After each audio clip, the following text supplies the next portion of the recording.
Acute abdomen. Differentiation notes. Acute abdominal pain for more than 6 hours is mostly due to a surgical problem. Pain precedes anorexia and vomiting in surgical, but follows them in non-surgical abdominal conditions. Acute supine and upright plane X-ray should be done for all adults presenting with acute abdominal pain. 33% of patients over 65 years age presenting with acute abdominal pain require surgery. 15% only below this age. Leucocytosis is in response to inflammation is more common in adults than in elderly. Acute appendicitis and intestinal obstruction are conditions most often incorrectly considered to be non-surgical after initial evaluation. Incorrect preoperative diagnosis of appendicitis is a cause of exploratory laparotomy. Appendicitis is the commonest cause of bizarre peritoneal findings with ileus or apparent intestinal obstruction. Pelvic appendicitis frequently presents with vomiting, diarrhea, and mild abdominal pain, confusing with gastroenteritis. Patients describing abdominal pressure without pain remember the gas stoppage sign. Pelvic intestinal obstruction due to Richter's hernia, proximal small bowel obstruction, and early caecal volvulus don't show emesis, or show abdominal distension, or show distended intestinal loops with air fluid levels in the X-ray.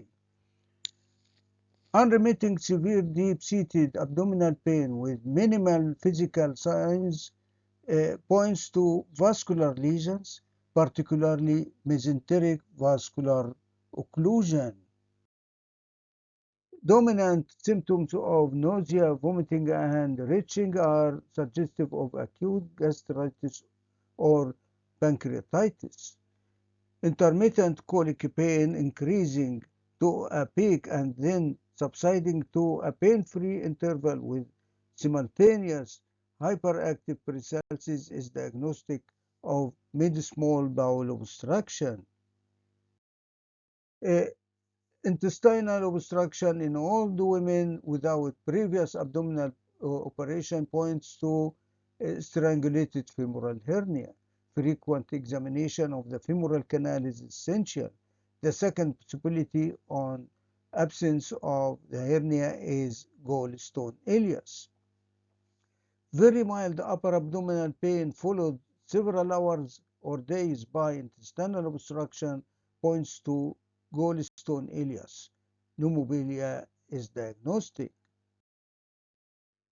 Acute illness with jaundice, high fever, chills, and hypotension point to suppurative cholangitis, which is a surgically critical disease.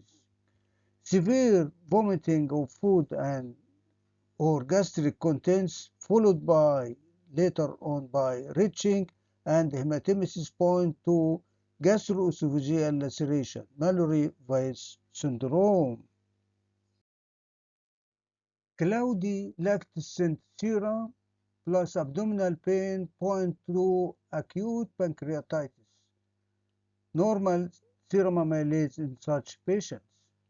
Beware of acute cholecystitis, acute appendicitis, and perforated peptic ulcer in patients already hospitalized for a primary illness in another organ system.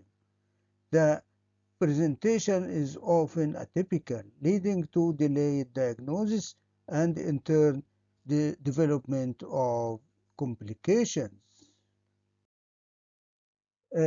Appendicitis during late pregnancy often presents atypically, leading to delayed diagnosis and the probability of complications.